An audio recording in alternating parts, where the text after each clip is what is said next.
So a buddy of mine, Eddie, sent me a message the other day that kind of got me thinking.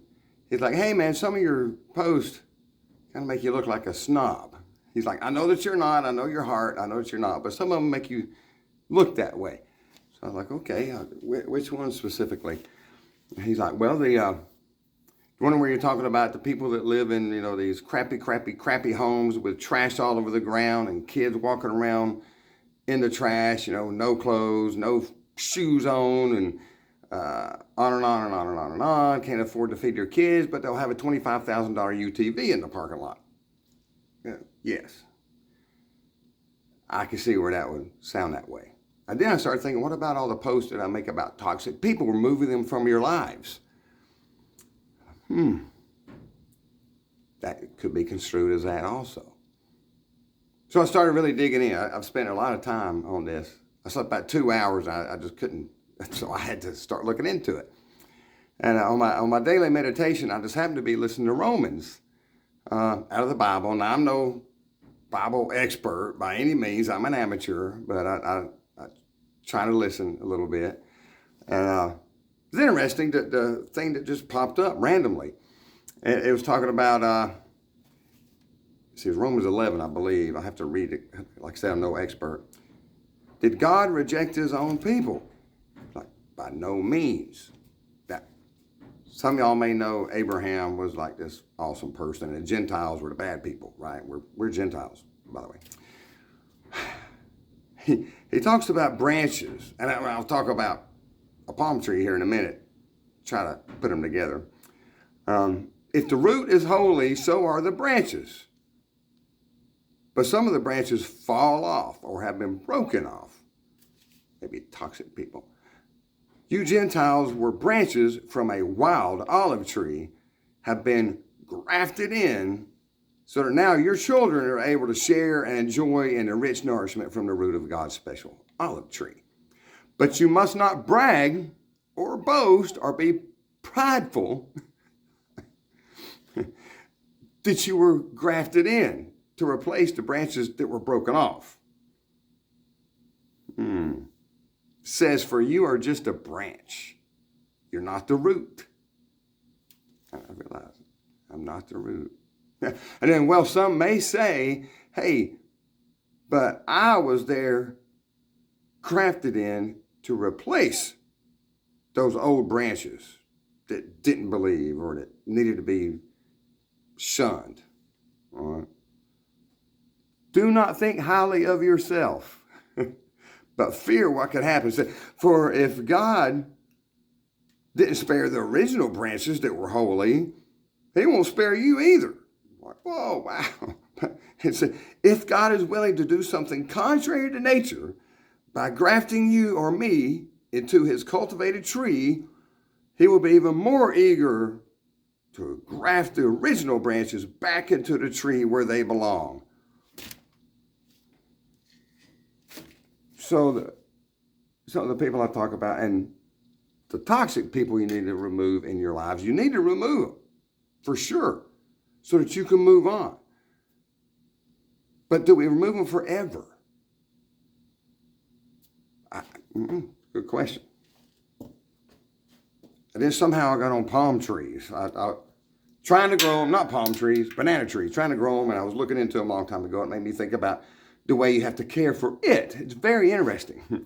Very interesting. So I've tried to draw a banana tree here. I'm not a great artist, but okay. It's kind of complicated, but the best way to feed a tree, especially when it's young, is to put mulch around here. Like a foot or two worth of mulch, which mulch is what? Trees, branches that have been ground up, worthless, right? Toxic people, old friends, people that have fallen away. You go on and on. Mulch actually feeds that. So do the leaves that fall off. Okay. Second point. When you're pruning said banana tree, you have to get a machete and cut upward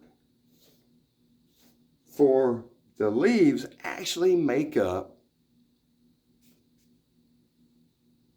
that right there. The leaves are this. Can't even remember what the heck it's called. I don't know. It'll hit me in a minute. So you have to be careful when you trim these off, right? And then when you do trim them off, you don't just discard them like you would your toxic friends or toxic family. You drop them there and they will become food for the tree again. The stalk. And it's even better. Pruning the pups, they call them pups, right? The pups, or the little baby trees, which is not even a tree, it's a plant. It's an herb, believe it or not. The things I learned at 1 o'clock in the morning. So the little pups start growing everywhere. And if you let them continue to grow there, they will kill everything. And it'll rot and die. So you have to propagate them. New word, propagate them. You dig them away from here carefully, and you plant them somewhere else where they can thrive and grow. Most important, you have to dig the hole first, for this will dry out very quickly. Dig the hole, prepare the land, prepare the soil to plant them in. And when you do so, you must quickly replace the mulch and the soil that's around the original plant, or it will die and shrivel away. It's kind of like a habit. If you get rid of a bad habit, you must replace it with a good habit quickly, because there's going to be something there, right? You can't just remove something without replacing it.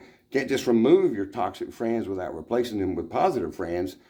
But then, like I said, the big ask is, the toxic friends and stuff that you discarded, needingly, yes.